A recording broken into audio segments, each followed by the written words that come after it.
Welcome to Nugg Talk. Hello, everybody, and welcome back to another episode of Nugg Talk, a weekly podcast where we talk about everything going on in the NBA and everything going on with your Denver Nuggets. I'm your host, Loki, here once again with my co-host, Phil. Phil, it was a very hectic week. There was a lot happening, a lot moving parts, but overall, how you feeling after the trade deadline? Early thoughts? I'm feeling pretty good. Working well. I think it's only going to get better, too. Yeah, so we'll see how it goes. But first, we will talk about the trade deadline. A lot of trades happened. We won't talk about all the trades. But we will do 2 winners, 2 losers, excluding the Denver Nuggets, since we will talk about the trades we did make. But who would you say were your 2 winners for the trade deadline? I'd say one of my winners is the Chicago Bulls, because they got Vucevic, and he's an all-star. Made, I think, 2 or 3 all-star teams in a row now. It hasn't translated to wins for them yet, but I think the hope is that it would soon, because now they have 2 all-stars on that team, so you would hope so. Yeah. My other winner of the trade deadline, you know what? I'll say it. I'll say the Orlando Magic are also winners of the trade deadline, because they were so overdue for a rebuild, and now they're finally going to get that rebuild, and now they can get a high pick and start over. Yeah, I think those are good picks. Orlando is one of my picks. I think Orlando did a really good job. I know the Evan Fournier trade probably didn't make a lot of sense because they probably could have got more than just 2 second-rounders for him, but they're just trying to rebuild through the draft. They also got good pieces from us, but they got a lot of pieces from the Chicago Bulls. They got Wendell Carter Jr., they got picks, they got Otto Porter, who's on an expiring deal, but they still got a lot of pieces that are very valuable to them for a rebuild. They said they're trying to build around Markelle and Jonathan Isaac, so this is the best way to do it. It's through the draft. So they're probably going to have 2 lottery picks unless the Bulls somehow get into the right now the Bulls, I think, are in the play-in, but if the Bulls don't make it to the playoffs, then that's 2 lottery picks this year for the Magic, including some of the other picks the Bulls sent them. So I think the Magic overall did pretty well in getting the assets that they did get. Another winner for me would definitely be the Heat. The Heat were able to get Oladipo for basically nothing. Yeah. And they didn't have... Everybody knew he was going to go there. So yeah, he was going to go there anyways, but I mean, the ability to get him this season without having to get rid of Tyler Hero or Duncan Robinson, I think that's a huge win for them. Happened right at the very end. It was basically like a buzzer beater deal. So good for the Heat. That helps push them hopefully to do better than they've been doing, because they have been struggling a lot this season with various injuries, COVID, etc. Is Oladipo playing for them, or is he hurt right now? I don't know. I would assume he would be playing, but I don't know. Maybe he's hurt. Maybe he has safety regular protocol stuff going on. I have no clue. Oh, we'll find out soon, I guess. But I think overall that's a good trade for them. They didn't have to really give up anything that they didn't need or want to get rid of, and that was pretty good. So I'll give that to them. Who would you say are your 2 losers of the trade deadline? I'm trying to think of other trades. I'll tell you one. Yeah, One is the Clippers. Oh yeah, because they traded for Rondo. They gave up Lou Williams and picks. They have no picks. They basically just got rid of Lou Williams. Lou Williams was very upset about it. Even thought about retiring because he felt backstabbed by the organization. Only reason he didn't is because now he's in Atlanta and he gets to go to the strip clubs and eat wings whenever he wants now. So good for him.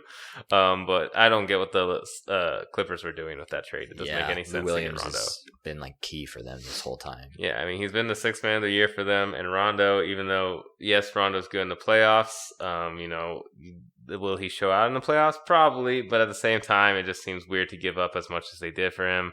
It seemed like kind of a very desperate move for them. I bet Rondo will pan out well again for them in the playoffs, because Rondo usually excels in the playoffs, but it just seems like a very desperate move that hurts them in the future, especially if they don't win this year, because then Kawhi's gone and bad things can happen to them. The other one I would say is loser is the Celtics. I was just thinking the Celtics too. Yeah, the Celtics. Because they wanted Aaron Gordon and a bunch of other players, and they ended up with Fournier. So. Yeah, they got Fournier, and then they got rid of Tice for Mo Wagner. Assuming because Tice was a free agent, it doesn't really make a lot of sense. Those also seem just kind of like desperate moves that they're just trying to compete this year. And in my opinion, I don't know what for, because the Nets are obviously winning, and at least winning the East, and we'll get to that later. But I definitely think the Celtics were bad. They made bad moves at this trade deadline. So those guys made good moves. Those guys made bad moves. There's a lot of other moves too. JJ Redick went places. A lot of young players went places. George Hill went to the Sixers. It was actually the most trades ever. Yeah. In the trade deadline since like the 80s, I think. So it was shocking. Usually there isn't a lot of activity at the trade deadline. There was a lot this time. There was, I think, about like 40-ish, 30-ish, high 30-ish players traded. Something like that, yeah. So, I mean, hey, that's what I guess the COVID season brings you, especially a rush free agency and so on. Makes you need to make different changes. And that's what we did. So we'll talk about our trades. First off, just initial thoughts. What do you think? Win, loss, good trades, bad trades? Good trades. Yes, good trades, for sure. We'll talk about the first one that we did at the very beginning of the trade deadline. We trade Isaiah Hartenstein to the Cleveland Cavaliers for JaVale McGee. We also gave the Cleveland Cavaliers 2 second-round picks that are protected. So if they're just high second-round picks, we can get them back. But at the same time, we still gave them those picks. What would you give this trade overall? Now knowing what we know, that JaVale hasn't really played so much, it might be kind of situationally playing like he did with the Lakers in the playoffs, depending on the matchup. But what do you think of this trade overall? Officially, I want to give it an incomplete grade, just because, like, if Joel doesn't play, it's an F. Mm-hmm. Or JaVale doesn't play, it's an F. But if he does play and he provides what we need as far as rim protection goes, then I'll give it like a B. Yeah. I think right now I'll just give it a C because it's there. I'm not happy with getting rid of the 2 second-round picks, just mainly because we usually do well with our second-round picks, and I like having the second-round picks. It's gotten us Monte, it's gotten us Jokic, it's gotten us a lot of good pieces that turn into trade assets. And I feel like it was nice to get Hartenstein out, just because, no offense to Hartenstein, he was a great player, gives a lot of effort, but he just never really fit with the team. He never really got a lot of playing time. It didn't really seem like he fit in with the scheme of what we were trying to do. And then that's why I'll give it a C, because JaVale, he does fit in. He's a rim protector. He helps. He's a better passer. So that helps as well. I think he has more experience, obviously, championship pedigree, 3 championships now under his belt. He's going to be a vocal leader, which I think helps us a lot. Especially in the playoffs. I think it's going to help immensely to have JaVale's voice in there, because he's been really happy to be here too. Yeah, and he's happy to be back. He's happy to be here. When he said when he was here earlier, he was a dumb kid who made a lot of mistakes, but now he's a grown man. He's a father, and he's here to help lead this team to win another chip, and he really believes that we can do that. And I think it's just a good trade.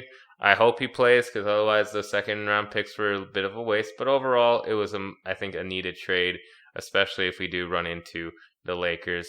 Mm-hmm. Now, obviously, JaVale is not going to guard AD, but it just helps to have rim protection against LeBron or AD to at least have something that can threaten them if they get into the paint.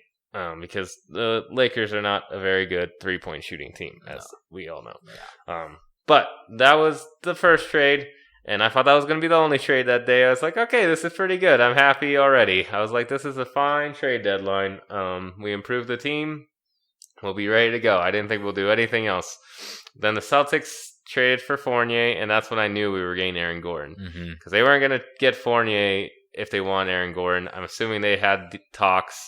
They said no to whatever the Celtics offered for Aaron Gordon. So then they just decided on Fournier. It came down to us and Portland for Aaron Gordon. And we won the sweepstakes.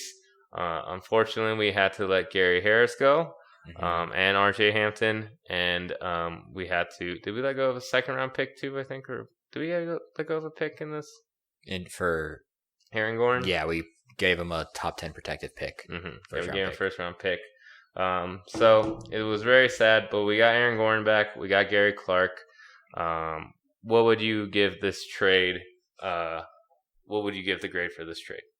I mean, I want to give it like a B+ or an A, but we're still trying to figure out just exactly what it's going to look like. It could potentially be really, really scary if they mesh really well. It could be really scary and really awesome to see. But we'll just have to kind of see. We've only seen 2 games with Aaron Gordon so far, and he's looked fine. Yeah, I like the idea. I like the fit. We'll see how it goes. I think it's definitely a trade that we had to do. Unfortunately, we did lose Gary Harris, and we want to say thank you, Gary, for everything you did for Gary. the team. 7 years a part of the team. Drafted him. He was the first building block of this Nuggets team. Malone talked about it a lot, where he said Gary helped us define the culture, establish the culture, the work ethic that all the other players go by. They all followed suit to Gary. All of the Nuggets players and all Nugget Nation were very sad to let go of Gary Harris. Everyone loved him very much. He was a beloved player on and off the court. Also, Jamal, that was like his brother, basically. That was his vet. He cried when he left. Jokic was shocked to not see him anymore. A lot of people cried. But we just have to give Gary a very heartfelt thank you for everything he did. We do not beat the Spurs 2 years ago in the first round without Gary Harris coming back. We don't beat the Jazz last year in the first round without Gary Harris coming back. Gary Harris had great moments, like that shot against OKC, which was one of the best shots. Yeah, it's my favorite Gary Harris moment. Yeah, it's one of the best shots in Nuggets history for a buzzer beater. So a lot of great memories. Sad to see him go. Also sad to see RJ go because he has potential, but he just never fit in the timeline. We have too many guards. Yeah, we have too many guards that play that. Yeah, we have too many guards. Even when we're not fully healthy, he doesn't play. Yeah, so. But we wish the best for both of them. We hope things go well in Orlando and they both succeed. So we wish the best for both of them. But now to the guys we got, Aaron Gordon specifically. I give the trade right now a B. It can change. I just think it's a great Jeremy replacement. He brings defense. He can shoot the 3. He's athletic. He can cut. He's basically filling Jeremy's role. We talked about this. I still think Jeremy was a better fit, but obviously this is the next best thing that you could get in this role. First game, he seemed to fit really well. Started cutting really good. Seemed to gel with all the guys really well. This last game didn't really do much, but I think it's still a good fit. And if he can play good defense, that's all that matters. Really, that's all he has to do. He just has to play good defense and make cuts and hit a 3 occasionally here or there. So I think it's good, especially the fact that he's on a 2-year deal. So he's going to be here end of this year and next year. And then after that, we have to figure out what we do with him. I'm assuming this is a 2-year rental. I don't think he's going to stay. Now, granted, he did say I didn't know how much of a gem Denver is, but everyone fucking says that. And then they leave. So I don't believe it until he signs a contract. Yeah, sign your contract and then I'll believe it. So we'll see. I'm not going to convince myself that these guys are staying anymore. This does put a thing on our cap. We can give an extension to him and MPJ and Bol. So there's a lot of extensions that can go up this summer. So that's another thing that's been added to the plate now. But overall, I think this is a good move. It definitely got us back into playoff contention. Now, do I think it makes us beat the Lakers? No. I know a lot of people like to say that Aaron Gordon has the best defense against LeBron, but if you look at that stat, it's a very misleading stat because it goes Aaron Gordon, Kawhi, some random guy, and then Joe Johnson. I don't believe in that stat too much, but I do think it'll help in that series. I think this helps us mainly against the Clippers. I'm not as worried about playing the Clippers anymore if we had to in a series. Yeah. So I think that helps. I think Western Conference Finals are now back into reality with this, at least. Yeah. Depending on the teams we play. Yeah, depending on how it all shakes out. As long as we can avoid the Lakers and hopefully, and preferably the Clippers, I think we'll be all right. As long as we can avoid the LA teams, I think the Nuggets have a really good shot at getting back to Western Conference Finals now with these moves. So good job to Conley. I think he did very good this trade deadline, especially with not having to give up much because Gary wasn't playing for us anyways, even though, again, we love him, but he didn't play at all this year. So he's missed 20 games straight or something. Yeah, so we didn't really lose anything. We just gained. We did lose RJ, but I think overall, great trade deadline to help us compete. The one thing that is with these moves that you'll see is these are very win now moves. Like I said, JaVale's a free agent this offseason, and then next offseason, Aaron Gordon's a free agent. So they want to. What that's telling every Nugget fan is we're trying to win this year. So we'll see how it goes. But just know that the Nuggets have now transitioned into a new era where we're competing for championships. Officially, now we are competing for championships. Yep. We're trying to win titles. We're not trying to hoard players anymore, assets. Yeah. We're not trying to grow players anymore. We're trying to win championships. Another thing that came out of trade deadline for us is we didn't trade Bol, even though he was rumored to be included in a trade for Lonzo. Are you happy we didn't trade him? Did you want to trade him? What are your thoughts on that? I mean, I like Lonzo's fit, but he was a guaranteed rental because we could not afford to keep him. Yeah. He's going to get paid a lot, and we just don't need to pay him like that. So I'm glad we didn't trade him. I mean, unless you're getting something that is going to help you now, preferably more than a half a season, then I wouldn't want to trade him. He has good potential. He's just so far away, so we'll see. I could still see him getting traded next year or the year after that because I don't think he's going to crack the rotation even then. He could get traded at the draft because if we're not going to extend him, that's definitely a place where we could trade him. Yeah, I think it was good not to trade him now. I think we should extend him because I don't think it would be hard to extend him. I think he has the potential. He's very young. He didn't even play really at all his first year. He hasn't even got real time on a basketball court. I think he just needs to go G League. Hopefully, if his extension money, that's another conversation for later, but hopefully if it's not a lot, I think it'd be nice to keep him. But I'm glad especially we didn't trade him to the Pelicans because imagine we did trade him for basically, like you said, a guy who's going to be a rental, and then he became good. Yeah. Like he became what everyone thinks he could become, and then he's on the Pelicans with Zion and Brandon Ingram. That'd be scary, so I'm glad we didn't do that trade. To be honest, we wanted to do it.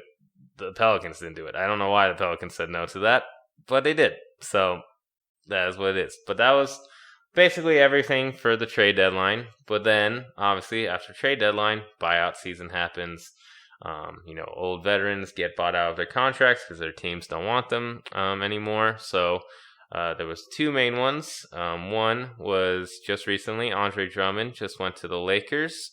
What are your thoughts of him joining that Laker team if they get healthy now that they have a rebounding center? If they get healthy, I guess it will help them. I think Andre Drummond's good, but he's not good offensively. And I feel like that's where they kind of need to get better in a lot of ways because they can't shoot threes, as you said. But I see why they did it, especially because of like all the bigs in the West and what happened in the East. So yeah, I mean, if they get healthy, they didn't really need him. Yeah, I think it's a good move. Just helps for them add assets because they need assets. Marcus hasn't panned out as well for them as they wanted to. Yeah, and it's a good insurance policy for Anthony Davis because you never really know how healthy he's going to be. Yeah, so. And I think it's just a good thing for them. It also helps them right now while LeBron and AD are out that they just have a former All-Star type player. And, he is always like the leading rebounder in the league, even though I don't know if he is this year, but he might be. So that helps out too. They'll get possessions, which helps on the defensive side of the ball. All he really has to do is just rebound and knock the ball when LeBron gives him the ball. So he doesn't have a huge role. I think he'll do very well in his Tristan Thompson type role over there with the Lakers. But the big move was Lamarcus Aldridge was bought out from the San Antonio Spurs. Rumors were that he was going to go to the Miami Heat for like $5 million or something like that. But then all of a sudden he took a vet minimum and joined the Brooklyn Nets to add with Blake Griffin, KD, Harden, and Kyrie. So what do you think of that move by Lamarcus? And what do you think of the buyout market just in general? The buyout market is kind of annoying to me. I don't know how you can even fix it, but that's where the big markets always get guys is in the buyout market. This isn't the first time it happened. This is the most significant time it's happened in a while. But like, I don't remember who the Lakers got in the buyout market last year, but they got the best buyout guys. They got Morris and both LA teams got a Morris and like this year it just happened to be a lot because of COVID. A lot of the buyouts were pretty good players, I think, and they all went to contenders. So the 2 contenders. Yeah. What do you think of him going there, though? What do you think of the move? I mean, how it changes the landscape. It doesn't for me. They're winning the East, and if we're being real, if they're healthy, the Lakers are winning the West, and I'm still picking the Lakers to win the finals. Yeah. So for me, it doesn't change a lot. It just kind of is like you could have added a little more competition in the East, or even in the more competition in the West. The West is pretty competitive right now. Yeah. We'll see how it ends up looking after the playoffs, but yeah, I'm taking like the Nets and like 5 or 6 against every team in the East. Yeah, so Nets are going to definitely steamroll the East now. The Lamarcus Aldridge sign definitely makes them the best team in the East, even though they already were the best team in the East. Now they're even more the best team in the East. Seems like he's going to actually start at center, so they have a good starting 5, and now their bench is more developed. So they fixed their issues of having a weak bench. But again, I agree with you at least on the landscape of things. They were always going to make it to the finals, even at the beginning of the season, before they got Blake, before they got Lamarcus, before they even got Harden. I kind of felt like they were going to make the finals. Yeah, so. And now they're just going to play the Lakers, like we all know, unless AD's injury is more serious than we think. But I think he'll be fine and he'll be back in the playoffs. So they're going to play the Lakers. I agree with you. I still would pick the Lakers just because I trust LeBron more than Harden, who chokes, and those guys who haven't played together. I just trust him and AD more because they already have done it. And also, they still have not solved the issue of who guards AD. Yeah, they still can't. Lamarcus and Blake were not a solution. Yeah, so. like they'll just help on the offensive side of things. They're not going to help on the defensive side of things, and AD can guard both of those guys.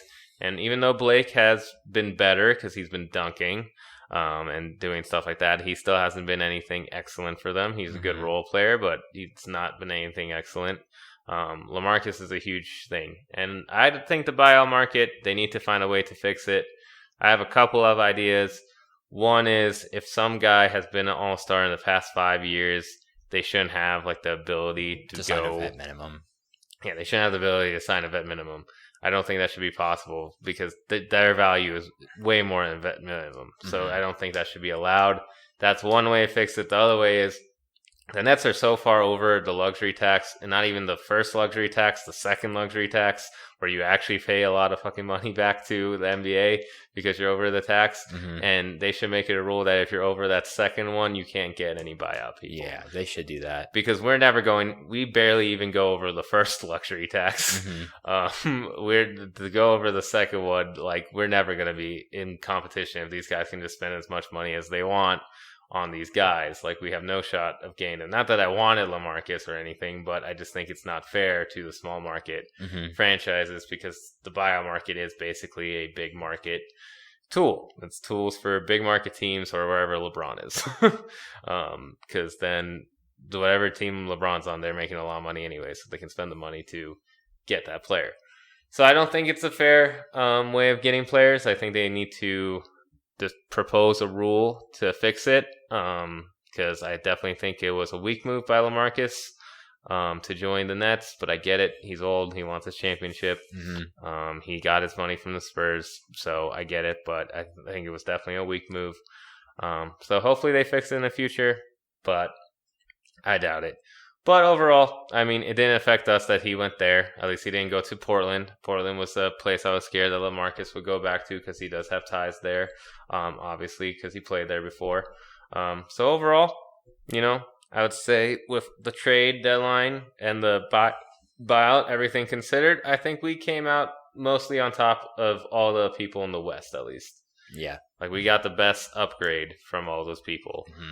Even the Lakers. Like, I know Lakers had Drummond, but that doesn't change anything to what they already were. Like, so we went from being a team that probably was going to be a second-round exit to now I genuinely think we could make the Western Conference Finals. If we can avoid the Clippers and or probably Lakers. the Lakers. Yeah.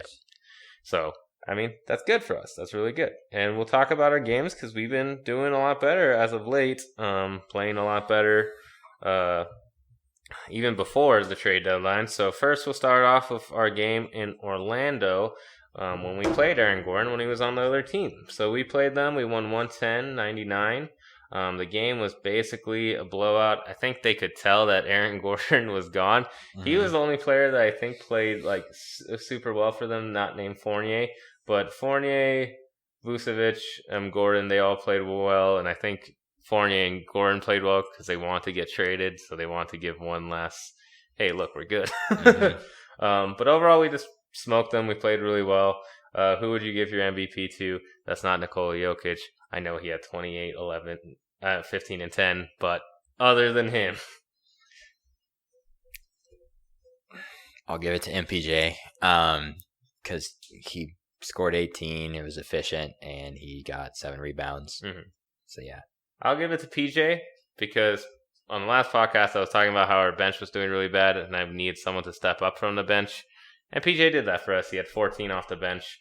And, he had 6 rebounds and 2 assists. So I'll give it to him just because everyone really played well, but it's nice to have the little bench touch because we were struggling with that after we talked about it on the last podcast. So good win there.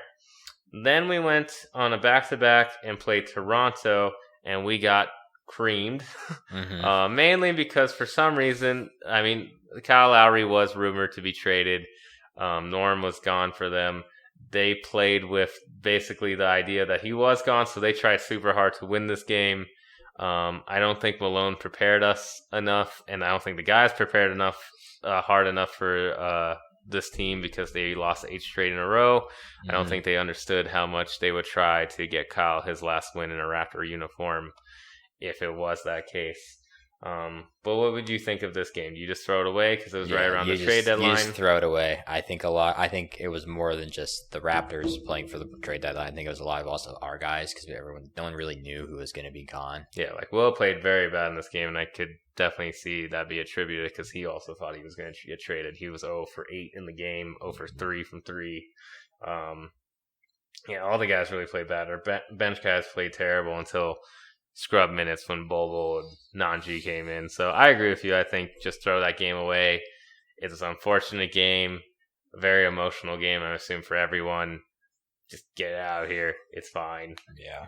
Then the next game we played in New Orleans. We didn't have Aaron Gordon or Javale yet for this game. I'm assuming they had to pass physicals and other COVID precautions and stuff like that. So we didn't have them for this game. Also, Monte has been out for all these games still with that quad injury. But this game was a back and forth basically between Zion and Jokic. They just kept going back and forth, especially in that fourth quarter. Mm-hmm. Who would your MVP be for this one, other than Jokic, who had 37, 6, and 9? You can really take your pick, but I'm going to go with MPJ between him and Jamal just because he is just shooting lights out recently. Mm-hmm. So, yeah. I'm going to actually give mine to Millsap because he had 16 points this game, but he hit 2 very clutch threes in that fourth quarter to help propel us when it was a very back-and-forth game, and we needed those very much. So I'll give it to Millsap, especially because as of late, Millsap has been playing better. But obviously, this was just a show between Jokic and Zion. Zion's a beast. Are you worried of Zion in the future? Because he is a beast now, and we don't have anyone to guard him. But granted, it's the same way on the other side. They don't have anyone guard Jokic. There's still something. There's something about this team that feels flawed to me still. And obviously, as they develop, those flaws can go away. But mm-hmm. I'm not gonna worry about the Pelicans until they actually become a worry. Yeah, I'd say the biggest issue for them in this game was definitely Brandon Ingram. MPJ outshined Brandon Ingram in this game. He played far better than Brandon Ingram played in this game, and it was great to see because Brandon Ingram was an all-star, and to see MPJ outplay him on both sides of the ball was really great to see. MPJ has been doing exceptionally well as late. Pre-trade deadline, post-trade deadline, he's been doing great. So good for him on that. And we finally beat New Orleans. It took us 2 years to do it, but we did. So we finally beat them, and I'm happy because I fucking hate playing that team so much. When they had AD, we couldn't beat them. Yeah, we always lost to New Orleans. It's very annoying, but at least we pulled one out. So We predicted those games. We predicted we were going to go 2-1 on that road trip anyways. We went 2-1 on the road trip, so I'm not upset about that. And then we move on to the Atlanta game. Again, another blowout. Aaron Gordon's first game. Nikola had a cute moment where at the beginning of their huddle, he said, "Welcome to the guys." I thought it was really nice. Who would you give your MVP for this game? I mean, it's probably JaMychal. He broke some kind of record. It's like he's the first to score 20 in like 15 minutes or less. He's the first to score 20 with his percentage of shooting in like 13 minutes. Yeah, okay. So, like, I mean, good for him. He scored 20 off the bench. That helped a lot. He looked really good. Yeah. So, yeah. Yeah, he had 7 rebounds. He did really good. Aaron Gordon looked great in his debut, had 13 points, 6 of 9, made 1 3. MPJ again playing well. Jokic playing well. It was a very even scoring from all the starters. All the starters played really well in this game. What do you think of the rotations, though, initially? So we have, obviously, the starters of Jamal, Nikola, MPJ, Aaron Gordon, Will Barton, but then we have the bench of JaMychal, Paul, Facu, PJ, and then one of MPJ, Jamal, or Jokic is with those guys. What do you think of that? I wanted to see Javale play. I would have wanted to see him play in this. Like, I know we blew them out, but you still would have liked him on there, if nothing, but to just kind of starting to mesh with the guys. Yeah. Because I feel like we're going to need him. So I feel like he should play. I mean, he is a true professional at this point. He said he's ready to come in whenever coach needs him. So whenever we will need him, and I'm sure we will. I just have a feeling at this point, especially after seeing the game we saw tonight, he seems more like a playoff situational type player for us, where we get, or just like a game where we're getting destroyed in the paint, we'll put JaVale in. But JaMychal and Paul look pretty good playing well. They play well together. And other than the first quarter where the Hawks were making every shot, our defense was pretty stout, and we didn't have to really worry about anyone inside the paint because Capella, for once, did not kill us. He only had 10 points. So I think overall, it wasn't really a game of need for JaVale, but I would assume that eventually JaVale, if needed, will come in and provide some minutes. It's kind of like how Hartenstein would play sometimes and wouldn't. I assume that's just what JaVale is going to be. Now, granted, is that great? Probably not, because we gave up 2 second-round picks. But again, win now mode, that's what we're in. So that's why we got rid of the picks. But overall, good game. We played really well, played great defense. I think from watching this game and the game tonight, the team just looks like they have no newfound energy now. They got new guys in. Everyone's happy. Everyone's refreshed now. Like, obviously, they were sad to lose Gary, but I think it's great to see that they just kind of have this newfound excitement because they have guys who are coming from bad situations to good situations, and I think that makes them realize how good they have it. Exactly. Aaron Gordon was coming for Orlando when he was always just competing for the 8th seed. Like, I'm sure they're very happy to have these guys.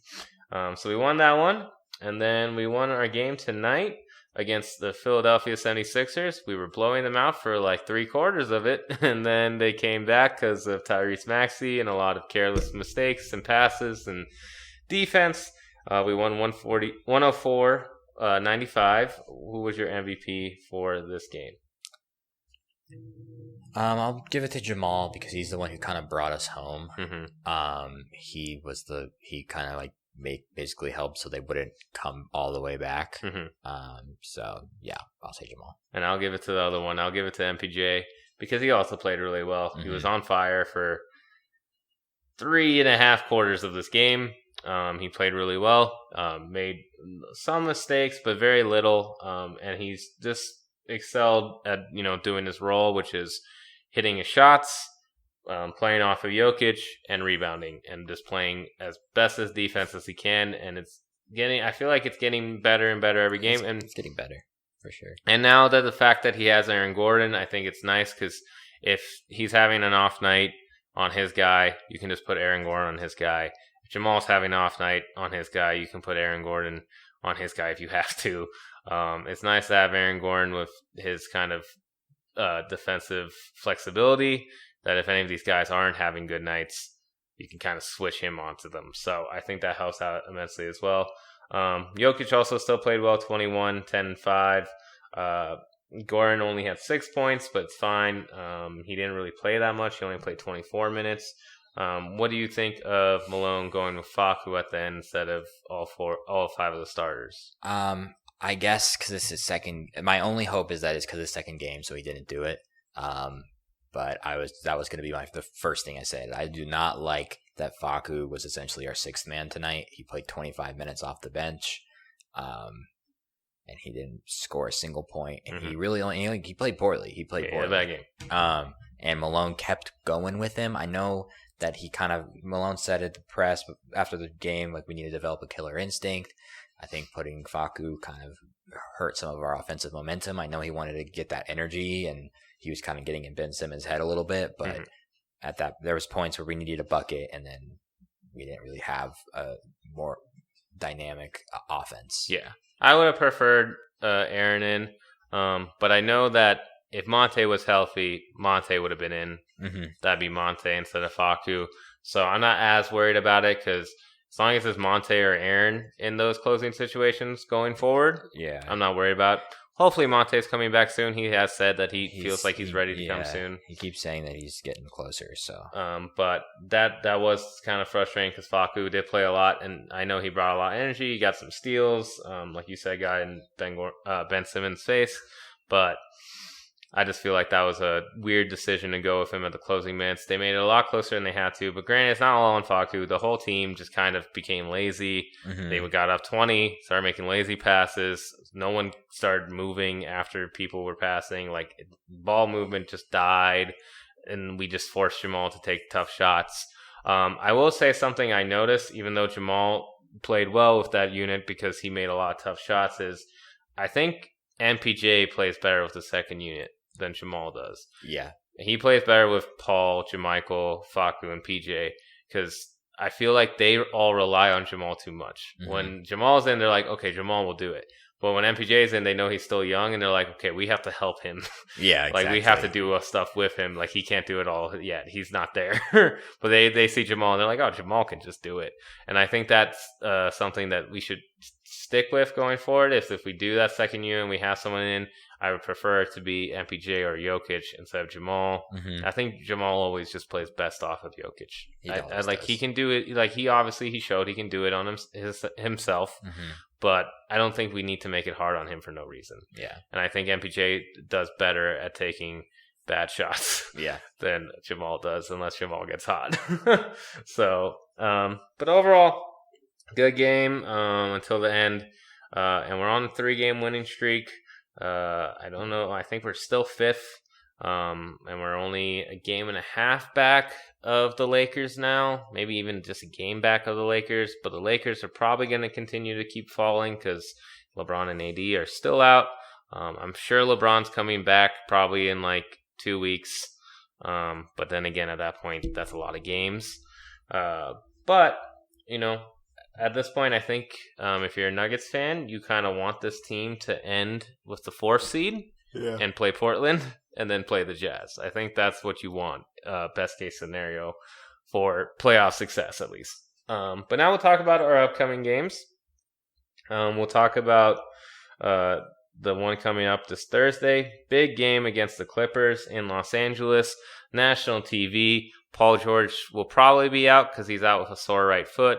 Serge Ibaka's also out. So it's just really against Kawhi Leonard and then all the other guys there. How do you see this game going? Do we win? Do we lose? What do you see happening?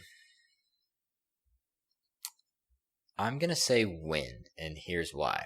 Okay. Basically all the reasons you just said, but like right now they're only up 7 on the Magic, and it's literally just Kawhi carrying the load, and we're obviously much better than the Magic. I'm going to say win just because I feel like this is the kind of game that we'll get up for, and yeah. Okay. And I also think we'll win just because I think we are now suited better, like I said, to compete against Kawhi.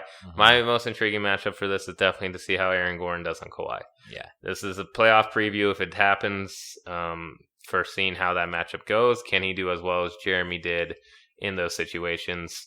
I hope he can. Granted, it will be a lot easier for him because you don't have to worry about Paul George, even though you really didn't have to worry about Paul George in the playoffs last year. Exactly. But you know what I'm saying. Just like the idea of him not being there helps defensively for the whole team. But yeah, I'm intrigued to see how it goes. I hope Rondo doesn't kill us. Rondo always plays well, really, against the Nuggets. Not like points-wise, he just does really well at making the other team do well against us. Mm-hmm. So we'll see how that goes. But I think this is a win. I think it'll still be close because, that's how we play games. But I think we win this game. And then our next game is until Sunday when we play Orlando. Unfortunately, even though it's a homecoming for Gary Harris, he won't be playing. But, they get to see RJ and Gary. RJ will be playing. Yeah, RJ's going to play. How do you see this game going against Orlando at home? If Gary Harris was playing, I would say we were going to lose. But we're gonna win because Gary's not playing. This team is one of the worst teams in the NBA. So yeah, this team has a lot of young guys, a lot of developing guys. Like, we should smoke this team pretty easily. They don't have Vucevic anymore. They don't have Aaron Gordon. They don't got nothing anymore. Like, if we lose this game, I'll be very, very upset. This is not a game we should lose at all. And I really want to win this game. So I'm hoping we do. And then the last game we'll talk about is Tuesday against Detroit. Mason Plumlee, Jeremy Grant reunion. How do you see this going? Win. Win. We have fans back. How do you think the reception will be for Jeremy Grant with the fans back? I don't know. I'll be curious because you can't hide behind your boos with only 4,000 people. Yeah. So if you're the only one booing, like, it's gonna be kind of weird. Yeah. I don't know. I feel like they're gonna boo him. I really think they'll probably cheer him when they do the thank you to him, and they'll thank Plumlee. But I think after that, you're gonna hear a lot of boos for Jeremy Grant because he basically said "F you" to Denver. Yeah, he did. So I think he will get booed. I think it'll be interesting to see. I think we have to win this too because, again, it's not a good team. They're the worst team in the East right now. You have to win this game. There's no excuses about it. So we each have us going 3-0 in these next 3 games. And I don't think for once that's a tough ask. I think before, with how much flexibility there was and confusion there was about the rotations and stuff like that, I think it was harder to ask for them to win all the games when we predict the games. But I think this is the first time I feel confident when I say we should win all 3 of these games. And I won't be pissed if we lose to the Clippers. Lose to the Clippers. Yeah. We lose to Clippers, that's fine. But I would hope we win against all 3. Because then after that, I should have mentioned, after that Clipper game, we're on a pretty big home stand. And it'd be good to capitalize with getting a win prior to that homestand away against the Clippers, especially who are ahead of us. So yeah, we'll see how things go. We're excited for the new Denver Nuggets. We're excited to see what Aaron Gordon brings to the team, see what JaVale brings if he ever plays. And yeah, we'll talk to you guys next week. Go Nuggets.